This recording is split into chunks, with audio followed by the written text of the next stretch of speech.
Mon Seigneur et mon Dieu, je crois fermement que tu es ici, que tu me vois, que tu m'entends. Je t'adore avec profonde révérence. Je te demande pardon de mes péchés, la grâce de faire avec profit ce moment de prière. Ma mère immaculée, Saint Joseph, mon Père et Seigneur, mon ange gardien, intercédez pour moi. Nous savons que Jésus a pleuré 3 fois. C'est étonnant de réaliser que le Christ a pleuré. Surtout quand on sait qu'il n'avait pas besoin de pleurer, puisqu'il était toujours dans la sécurité, la joie du Père. Mais il était un être humain et qui vivait, comme nous, les passions humaines, et qui, à l'occasion, a pleuré. L'Évangile nous dit, Jésus, que tu as pleuré devant Lazare, qui était ton ami décédé. Il venait de mourir et ça t'a fait de la peine de le voir mourir. D'autre part, Jésus pleure sur Jérusalem en voyant la misère qu'ils allaient rencontrer pour avoir refusé le message de Jésus. Et troisièmement, dans son agonie, Jésus pleure pour chacun de ceux qui ont offensé Dieu. Donc il y a des bonnes raisons pour pleurer. Si Jésus pleure, c'est qu'il y a des bonnes raisons pour pleurer. Et un homme, une femme, c'est normal que ça pleure. Pas seulement lorsqu'il y a une passion externe comme un film ou comme une maladie qui nous fait mal, etc. On peut pleurer de douleur, mais bon, il s'agit de plus que ça. Le livre de la Genèse nous rappelle la rencontre de Joseph et de ses frères. Quelques mots sur Joseph pour que nous puissions nous rappeler de l'événement, puisque c'est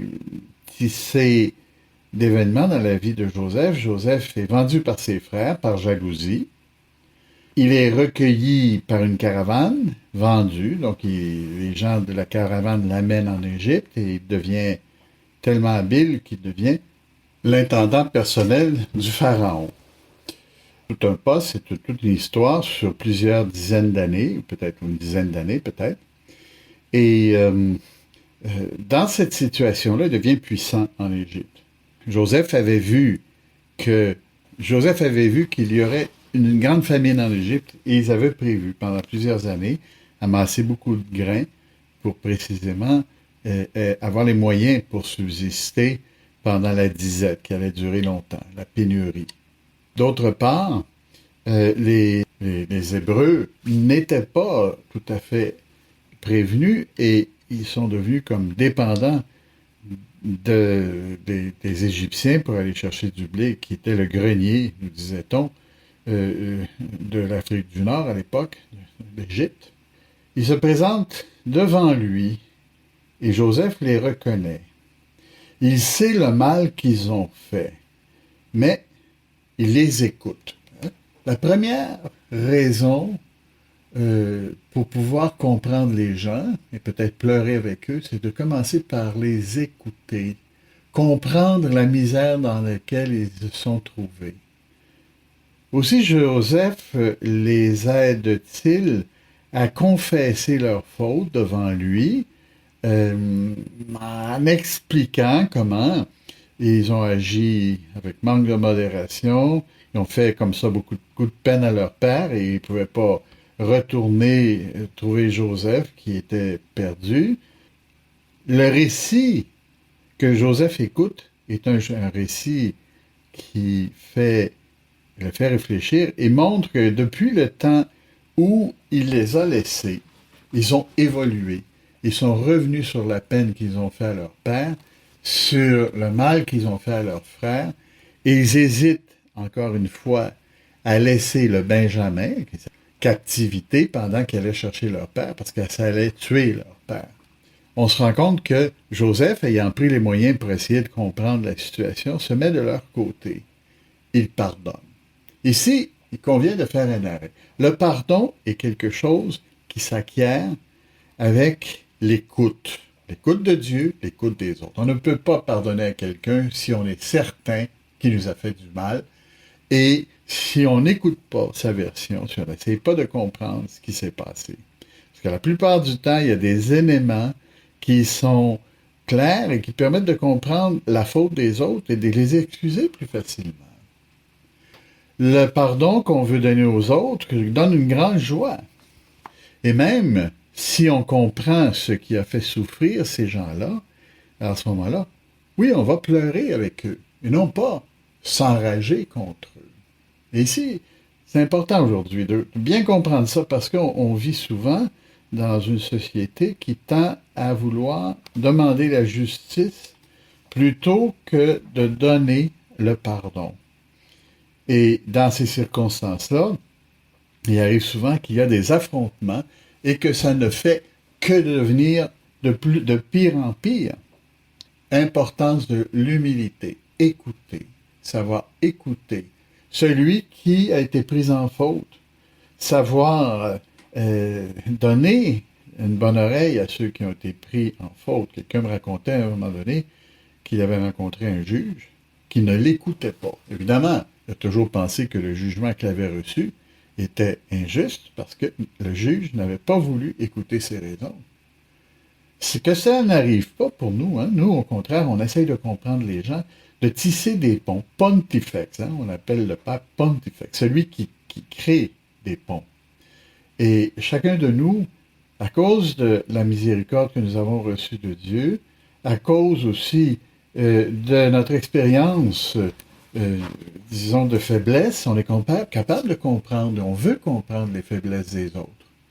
Comme une mère qui va peut-être, à un moment donné, s'en prendre à son petit ou à sa petite fille pour le disputer, mais en réalité, qui le comprend très bien et qui a de la peine pour lui ou pour elle. Ayant bien compris la situation de ses frères, Joseph n'y tient plus.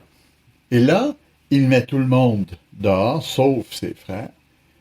On dit qu'on l'entend pleurer de l'extérieur en se demandant ce qui se passe.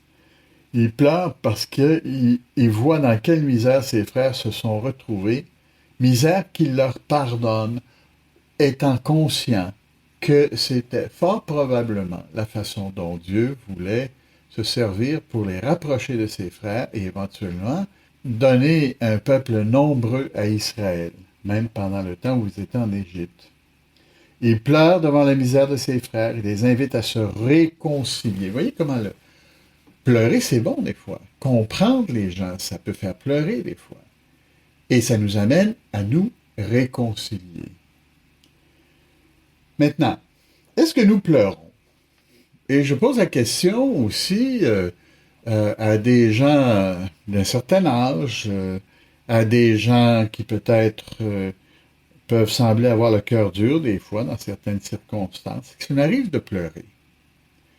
Et si on est normal, on va pleurer de temps en temps devant l'intensité de ce qui nous arrive, les frustrations, les douleurs égoïstes, le fait de se sentir abandonné, on peut pleurer.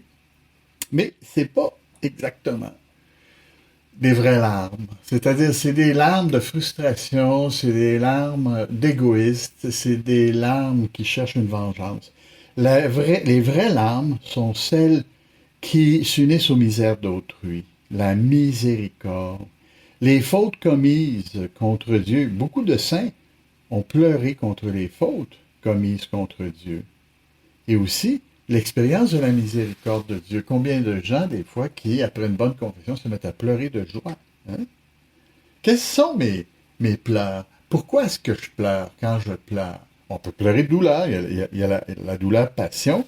Hein, la passion de la douleur, quand ça fait mal à quelque part, ça peut même nous faire pleurer. Mais en règle générale, la douleur de l'âme me fait-elle réagir devant le mal que j'ai fait, devant le Seigneur? Ou est-ce que des fois, je me rends compte que j'ai fait mal au Seigneur et peut-être que ça m'amène à avoir un sentiment de tristesse devant le Seigneur et peut-être que je pleure à ce moment-là. Sainte Rose de Lima disait que les larmes sont un don de Dieu et que quiconque les verse sans songer à Dieu lui les a volées.